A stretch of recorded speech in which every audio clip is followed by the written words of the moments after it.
A presentation of the United States Fish and Wildlife Service.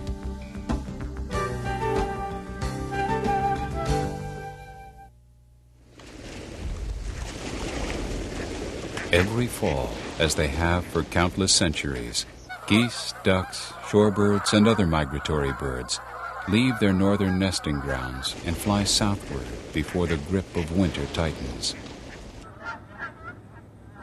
They migrate along well-defined ancient routes as surely as we follow a highway. One heavily used route, called the Atlantic Flyway, leads over the Chesapeake Bay, down the Delmarva Peninsula, to what is now known as Blackwater National Wildlife Refuge. Blackwater was established by Congress in 1933 as a refuge where these long-distance travelers could rest and feed in peace.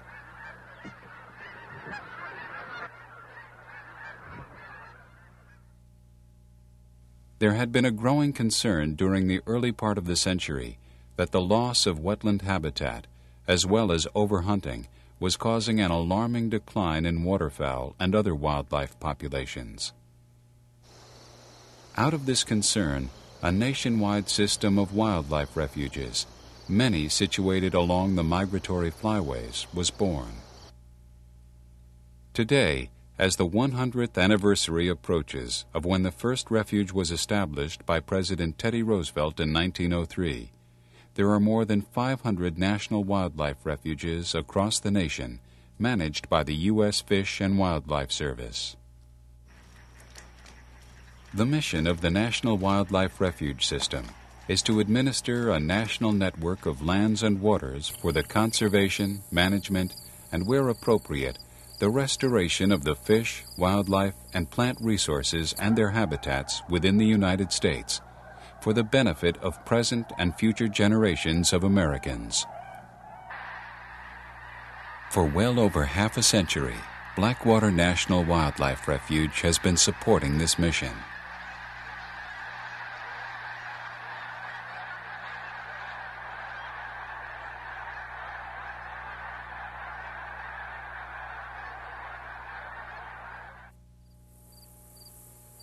The tidal marshes along the Blackwater River have always been a haven for ducks. When Blackwater came into being during the 1930s, ducks were the primary visitors to the refuge. There were few geese. All that changed when mechanical corn pickers came to the area during the early 1940s. While the dried corn was being stripped from the cob, enough was spilled on the ground to attract migrating geese to this high-energy food. Over the next few decades, the number of geese that no longer continued their migration to their traditional southern wintering ground steadily increased. By the 1960s, the number that stopped at Blackwater had grown to more than 100,000. They congregated on Blackwater because the refuge offered protection, and there was plenty of food in the surrounding marshlands and farm fields.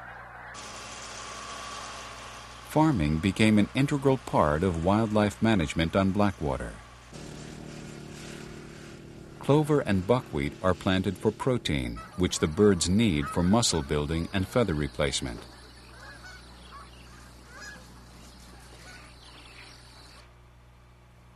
Corn and sorghum are also planted to provide high-energy carbohydrate foods that the birds eat to build body reserves for the long flight back to their northern nesting grounds in the spring.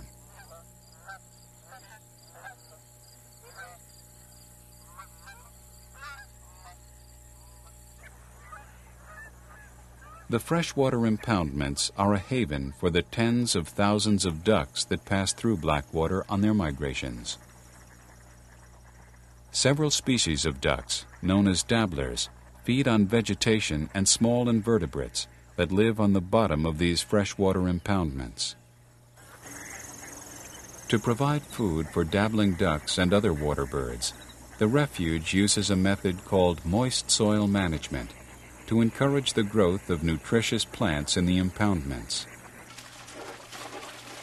In summer, when migratory waterfowl have gone, the impoundments are drained to allow moist soil seed-bearing plants, such as tick-seed sunflower, a chance to become established. When plants with little wildlife value, such as cocklebur, begin to crowd out the sunflowers and other beneficial plants, the impoundments can be flooded to kill unwanted plants. In the fall, the impoundments are filled to a depth between 6 and 10 inches, so that when the ducks arrive, a feast lies just below the surface. For this to work, timing is essential, as well as an ample supply of fresh water that can be moved by gravity through the complex of connected impoundments. Rain is the primary source of fresh water. Through ditches dating back to colonial times, water flows from the 5,000-acre Kentuck Swamp on the north side of Key Wallace Drive into the impoundments.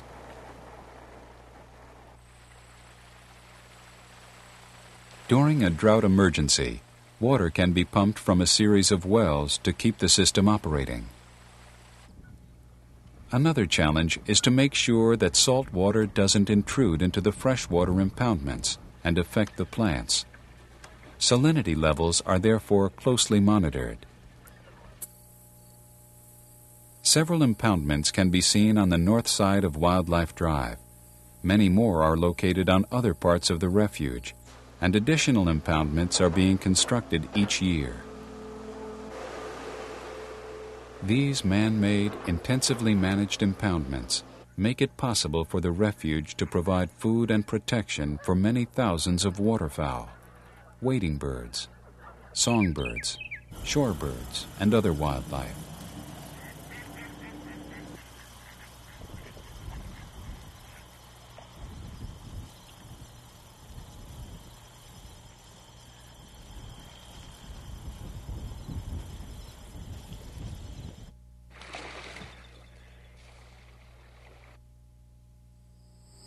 Blackwater is much more than croplands and impoundments.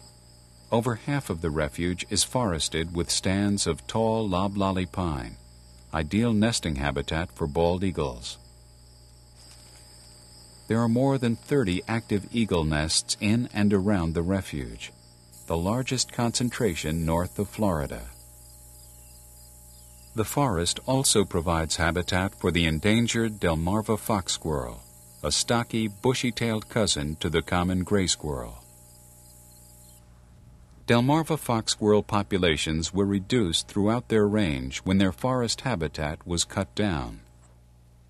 Today, the largest contiguous forested tract with a healthy population of fox squirrels is on Blackwater. Refuge staff carefully monitor squirrel populations by periodic trapping to record health data. In recent years, the population has grown large enough so that some squirrels can be transplanted to other areas to establish new colonies. When the weather cools, the squirrels retreat into one of the many nesting boxes on the refuge. 1.15. Here, the squirrels give birth during winter. For refuge biologists, this is an ideal time to record nesting success and track population trends. 3099.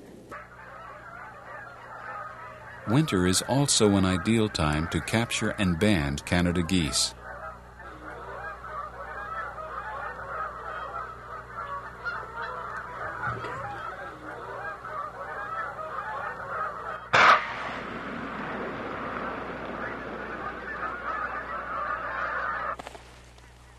The refuge's banding activities are part of a national program that tracks the movements of geese and other waterfowl.